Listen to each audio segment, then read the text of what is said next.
Welcome to Pretty Lies and Alibis. Join us as we seek the truth and travel the long road to justice. What you know, Alibis? GiGi here. Welcome to another episode of Pretty Lies and Alibis. Got to give a big thank you. I got to pull the name back up. I forgot to. But one of our listeners or watchers on YouTube last night had a perfect idea. So instead of saying Fruit Loop, what you know, I'm going to say, what you know, Alibis. And I think that was a really awesome idea. I'll shout you out tomorrow when I get your name. First, before we get started, really just on behalf of both Fruit Loop and I want to say thank you so much for all of the amazing inboxes, comments left, emails, everything that was so encouraging to us. It really made yesterday a lot easier for the both of us, I think, to know that you guys support where we're at and just can't say thank you enough. I want to give a big thank you to Shirley for the donation. Really appreciate that. And it's really funny because today my daughter had the other side of her nose cauterized. So she went under anesthesia real quick and I'm driving her home. And the song Closing Time by Semisonic, you guys may know this, an old one. And if you've listened long enough, you know music is my jam. I got a Pink Floyd shirt on right now. But there's a line in that song that really just blew me away today. And I needed to hear it. And it says, every new beginning comes from some other beginning's end. And I really just kind of thought that was a sign that everything's going to be cool. Everything's going to be okay. Appreciate you guys sticking with me. It's going to be business as usual. It's going to take me a little while to figure out some little things. I got somebody working on a really cool overlay for YouTube where it's interactive and I can show things at the same time I'm on air doing the podcast. And then in the beginning, I think on the days where we have a little bit of news that doesn't really fit into a whole episode, I'm going to throw that in at the very beginning. So for today, Barry Morphew was on Zoom back in court, pled guilty to a forgery charge for voting in the presidential election on behalf of his wife, Suzanne, who was missing and probably, unfortunately, dead at the time. And he got a deferred, guys, he's like Teflon Don. I'm telling you, this guy's, he got a deferred sentence to 1 year of supervised probation, no jail time. And he has to perform 32 hours of community service, and he can do it in Denver if he wants, not just in Chaffee County. So that's kind of the little tidbit. Also, some Caitlin Armstrong documents that I have not had a chance to look through yet, but it looks like maybe she was, I'm going to look here, shot, Mo Wilson was shot twice in the head and once in the chest when she was on the floor. I haven't gone through all those documents yet. So maybe tomorrow we'll go through those. So we're going to pick back up on the Vallow Daybell mega series. And so we left off at the very last body cam footage that showed Charles just pleading for these cops to get Lori help. So Melanie Gibb talked to investigators on October 19th of 2020 about Charles's truck. And she said Charles left it there at the airport and then Alex came and took it. So Gibb texts Lori's phone to check in on her. And the response says, hey, come over to the house and bring the truck, and asks about the keys. So when Gibb gets over there, there's locksmiths over there working on the door from where the police had kicked it in the night before. And she realizes it was Charles who had responded and not Lori. And she said, they say hello. And Gibb asks if Lori's home and Charles says no. He says he needs to talk to her. And she said it was uncomfortable, but looking back now, her heart breaks for Charles. And I'm sure that is something she will have to resolve in her mind because the whole group was part of all this. Ned Schneider. I see him like Charles now. I don't even know which one it is. But he tells Gibb he's so worried about Lori. She's lost her mind, thinks she's a translated being, married to Moroni. She thinks I'm some guy named Ted. And so she said she gave him a hug and told him goodbye and left. And then she calls Chad and asks where Lori is. And she said Chad acted dumb since Gibb really wasn't supposed to know that they were a thing. And she gets a call from a strange number and picks it up and is Lori. So she had gotten a new phone and says Charles had stolen her purse, which we know from last night's episode, he had her phone. And so Gibb sees Jason Mao parked at a nearby park, and she stops to tell him about Charles taking Lori's purse. And he tells her they should go to the police, and Lori agreed. So the investigator, this is still back in 2020, asked Gibb if she told Jason about Charles's truck, and she says she can't remember. So the investigator very sneakily says, well, I asked because we've talked to him too, which means essentially Jason Mao said, yes, you did talk about the truck. And then Gibb says, I guess. So Gibbs said before they went to the police station about the stolen purse, she followed Lori as she drove the truck to another location near some temple off the highway there in Arizona.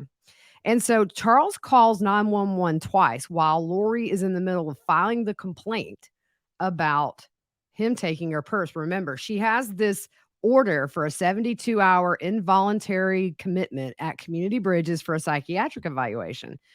Charles wants the police there at the station to know about this pickup order and get her while she's there. So the first call was at 1:12 p.m. We're still on the 31st, I believe. So he calls 911 and says, my name is Charles Vallow. I've got an order to hold my wife. You can look it up, Lori Vallow. And dispatch says, yeah, we spoke to you earlier about her. Charles says she's at the Gilbert PD saying I stole her purse. I'm going to go over there. And the officer said he won't hold her because he doesn't have an active order. Could you get that to him like immediately? I'm going there right now. And the dispatch says, one moment. Charles says, thank you. The dispatch asks, is Lori in the lobby right now? And Charles says, that's correct. Blonde hair. Dispatch asks Charles, how far away are you? And he says, I'm about 10 minutes away. So the dispatch asks, do you want officers to go down there with her? And Charles says that Lori is supposed to be detained for Community Bridges. He said, I got an order last night. She's lost her marbles. Dispatch says, okay, we can get in contact with our front office. And Charles says, I don't want to go there if she's not going to be detained. And dispatch interrupts and says that they're going to make the call right now. So Charles asks, can you call me back and let me know? And the dispatch says that they could have an officer call back. Charles says, thank you. And then so that call was sent out at 1:12, and at 1:20, he makes a second call to 911. He says, this is Charles Vallow. I called a minute ago saying my wife is at the Gilbert Police Department saying I stole her purse, but they've called for her to be held at Community Bridges. She's supposed to when they can find her, and she's there. They said somebody would call me back in a minute, and I just want to make sure that's going to happen. I've been trying to find her all day. She needs serious help. Dispatch asks his name and Lori's name, and he tells her. And Charles says she's making a complaint against me at the police department right there. Then Charles clarifies with the dispatch. You can tell he's needing directions to Gilbert PD. And then he asks, do you know if they're going to do the hold on her for Community Bridges? And dispatch says, did you just call in, Charles? And Charles says, I did, yeah. And dispatch says, okay, it's only been less than 10 minutes. And Charles says, they will call me back. Dispatch says, yes. Charles says, thank you. And dispatch says, is your wife Lori still here that you know of? And Charles says, yes, she's waiting on me to bring her purse.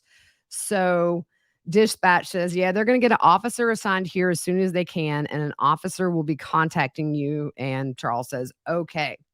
So and we're kind of going back in time. I wanted to do these 911 calls because I didn't want to stop in the middle of this police visit.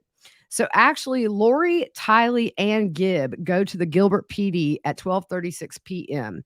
And Lori goes to the police station to file a statement about the theft. She wanted documentation of the alleged theft, but no charges filed. And, I was thinking, why would she not want charges filed at this point? It would be an easy way to really screw Charles over. But I think, she had a lot she had to make sure of, which is the finances. She did, we know that she went back to Texas eventually, way later, to essentially make sure that the life insurance policy was still in her name. I just think that she didn't want to charge him because that might have been the end of the rope for Charles. And at this point, he's still trying to help her, just totally an opinion. But, um, during this time, I noticed that Tylee seemed nervous. She was constantly moving her hands, and she went to file a report on Charles for taking the purse. And Lori says her friend, who is a police officer, Jason Mao, told her to file a police report. She says, so yesterday I was arguing with my husband on the phone. He was in Texas working, and I found some stuff that he had been doing. So he was really defensive. So I took the kids and spent the night in a hotel because I knew he was coming home. This morning, when I took my son to school, he went into the school. I went into the school to take him. He was waiting somewhere and stole my purse out of the car, my phone, my wallet, my money, everything. I wish Charles would have taken that debit card and got that 35,000 back out. Bless his heart. But she said she had the door locked, but the sunroof was open because JJ's service dog was still inside the car. And she said JJ was throwing a fit because he didn't have his stuff since they slept at a hotel, and she didn't want to have to get him and the dog out. So she says she did not have the door locked for the first time, but she just said she had the door locked.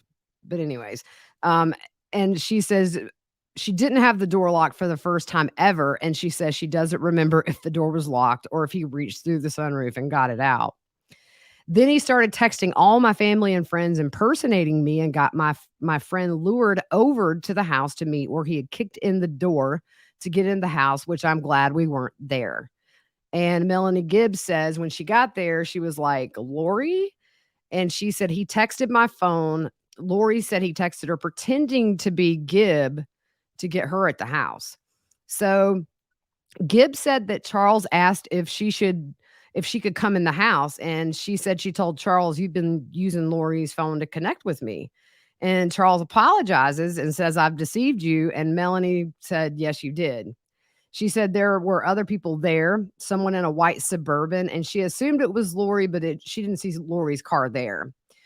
And Gibb said Charles asked her what's gotten into Lori, where is she? And Melanie Gibb said, of course, I didn't say where she was. I didn't know where she was. And so Lori said she didn't tell anyone where she was because she thought it was safer. Melanie said she thinks Charles wanted her to take his side. And yeah, because if she's saying her vibrations are so high that she can portal somewhere, yeah, you should be taking Charles's side. So Lori says he changed the locks and was telling Gibb how crazy she was and stuff like that. The officer asks if stuff like this is common, and Lori says yes, they've had to go to hotels in the past until he calms down. And the officer asks what motivates these situations, and Lori says he just goes nuts sometimes. And she goes that this time she caught him cheating and she has evidence and told him about it. And she said he travels out of town a lot for business. So she found out and told him not to come home. Her voice gets really forceful. And she's like, his stuff will be gone. His car will be gone. And you see Tylee literally just put her hand over and kind of like touch her mom, like calm down. And I remember back in the early days when this footage came out, Fruit Loop and I were very much at odds about the kids. And Fruit Loop said, they work in tandem. You see how she's calming her mom. They're close. I don't think they're dead. And then, we kind of flip-flop. But that was one thing that we did notice is several times Tylee reaches her hand over and it's just like, calm down. Gosh, she said she left with the kids because she didn't want them in all the drama. And the cop says, he took your phone and your purse. Has he tried to contact you? And Lori said, yes, he has. And through Gibb. And Tylee shakes her head yes as well. Lori says that she personally has no way to be contacted. He has her phone. And she said she went to buy a throwaway phone so she could just have one, which is kind of weird. Tylee has a phone and she's with her all day, but whatever. When asked if Charles tried to give her stuff back, Lori says he talked to Gibb, and Gibb asked Charles if he would be willing to give her the purse for Lori. In other words, give Melanie Gibb the purse to give to Lori. And Charles said, no, not unless she does this and this and this. And Gibb didn't specify what this meant. The officer said, I need specifics. So Lori said to meet at therapy, I assume like an after school therapy for JJ, and he would give it to her. Lori says she doesn't want to talk to him today if she doesn't have to. And the cop says, if we have him bring the purse back, are we all good? And Lori responds, I don't want to meet with him in person. He's very sneaky. What he'll do is meet me in the parking lot and mess around with me. The officer asked, what if they facilitate the exchange there at the police station? And Lori says that would be fine. So, she's already putting in this cop's head that Charles is the bad guy because she's the one sitting there with two other people first. So the cop asked Tylee what Charles texted her the night before, and she said he basically texted me. And at this point, Lori interrupts and says he was texting JJ was in danger, and Tylee puts her hand out again and shushes her. So Tylee says at first he texts me, "Are you doing okay today?" And it's redacted in parts. And he says, "Tell your mom I may not be home for a bit. Love you." Then he sent a strange link to a website about their church. And then he texted me at almost midnight saying, "I'm sorry. And it's redacted, something about danger. I have no choice." And he was acting like he did something. And I think really maybe he was apologizing to Tylee for the community bridges pickup order because that still hadn't been done. And, that's all I can guess. But she said he didn't file a police report as far as they know. So they were just assuming he was just trying to get a response. And he told Tylee he loved her. And he said he was sending word for word the same text to her cousin, which I assume maybe is Zach, who lived with them. And Lori said, my friend who's a police officer said, go file a report, file a restraining order, all this stuff. And she said, I didn't want to do all that. I just wanted to get my purse back. That would be lovely. And Lori says, I'm really mad about my lip gloss. And the cop giggles. And she says he has all my cards. She said, I took all the money out of our account, but it's a joint account. So he wants me to give him money. And the cop said, all of that's a civil issue. First, there's no reason he's walking around with your purse, your ID that he doesn't have a right to. And Lori says all the rest of the stuff is ours together, jointly meaning the money. Like, I want my purse back, but he can't have his money back that he needs for payroll in a couple of days. Typical Lori. So he calls Charles and says, you realize the purse doesn't belong to you and the money is a civil issue. In other words, you got to go to a magistrate for something like that. And the cop says, you also texted a friend to meet you under the guise you were Lori. What was that all about? And Charles said that was this morning. And then you can't hear what he's saying in his response.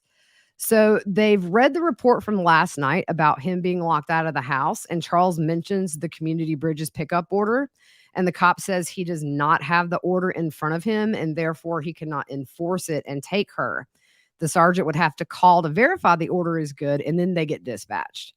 The officer says he can't keep someone against their will. And he says, you come in and bring her purse. The sergeant calls the doctor. He says, we don't have that. And for all we know, it's not valid anymore, talking about that pickup order. He said, I'm not discussing that. It's a separate issue. I'm discussing getting her belongings back. Okay, so you're saying it's at the house, which you changed the locks to, which she doesn't have access to. It's just poor Lori. This cop is poor Lori. Unless you want to be charged with theft, we need to get that purse back to her. So if you want to come here with the purse and the order, we can try to get it all figured out. Charles agrees to come, and the cop asks how soon he can be there. And the cop said he's coming with the purse and the order. And one cop said this should get interesting. And the other cop says real interesting. So they're out in the hallway at this point. They go back in the room and it's redacted for a minute, but clearly the officer mentions the pickup order for Lori. And he says until his sergeant verifies it's valid, he has no intention of holding her against her will. But if it's verified by the sergeant, which could take a little while, if it's verified, I have to take you to Community Bridges. It's a mental health behavior place. But while it's being verified, I have no right to keep you and hold you. So he is just telling her without telling her, you can leave now. Or, after you get your purse, you can go and there's nothing we can do. So while the cop says, while the order is being verified, you do what you feel you need to do. And Lori softly says, okay. So the officer says, how we're going to get that to go away, I don't know. Okay, so how we're going to get that to go away, I don't know. This cop is taking her word for it and clearly hasn't seen the report, but get that to go away. It's crazy. You can probably contact Community Bridges. This is committal paperwork. They can hold you 24, 48 hours, however long they deem it necessary to get you evaluated based just off of what your husband says. And Lori says, I just think it's funny because, and then Tylee puts her arm out and Lori shuts up. And then Lori says, because I'm the one who did something wrong. And she was being very sarcastic in her tone. So the officer says, I don't know. I'm not going to take sides, but just talking to you, I don't see you being a danger to yourself or anyone. You got your kids to school, but I'm letting you know if you're here and we get the order, I will have to take you with force if necessary, if you're here and it's approved. And he goes on to say, I don't know how he got it. And Lori says, that's what I don't get. He got that in the middle of the night. Wasn't it closed? And Lori says, so they'll be looking for me. And the officer says they don't bust down doors, but they will knock. So the officer says, so if you see officers knocking, talk to them through the door if you really don't want to go. So if you need a free medical or psychological evaluation, and Lori interrupts and she says, oh, I was about to say, I haven't had any sleep in 3 days. And she's trying to be funny. Do they have good facilities? And they laugh. And the cop says, they do, from what I understand. And Lori says, do they have a gym where I can work out? So you see how this interview went. Charles is the bad guy, and she is just on, everything's against her. So Lori turns to Tylee and says, you'll be okay without your mama. And Tylee says, you're going to get a padded room, and everybody laughs. It's just insane, y'all. Lori asks, how can you get a mental order? And the officer says, it depends on what Charles told them. And usually they'll grant that just to be safe. And Tylee asked, do you know what he said? And the officer said no. So a cop said he needed to step out. And the other asks if he should come. And he says, no, you can stay in here and entertain them. And Tylee was joking around and said, do you know any knock-knock jokes? So Lori said that Tylee's a high school graduate at 16 and says she's applying to the academy, talking about the police academy. And says she's laying it on thick here. I mean, I don't think Tylee nobody's ever said she wanted to be a police officer. Lori says she got her GED and is moving on with life. And the officer says, do you want to be a police officer? And Tylee says, maybe, you'll never know. And the cop says you can look forward to this stuff, talking about these domestic issues. The officer says he's new out of the academy, and this is more of a unique call that he's seen so far. He said he steals your phone, and now there's a petition. And Lori says something about him saying, I'm sorry I had to do it. I was worried about JJ.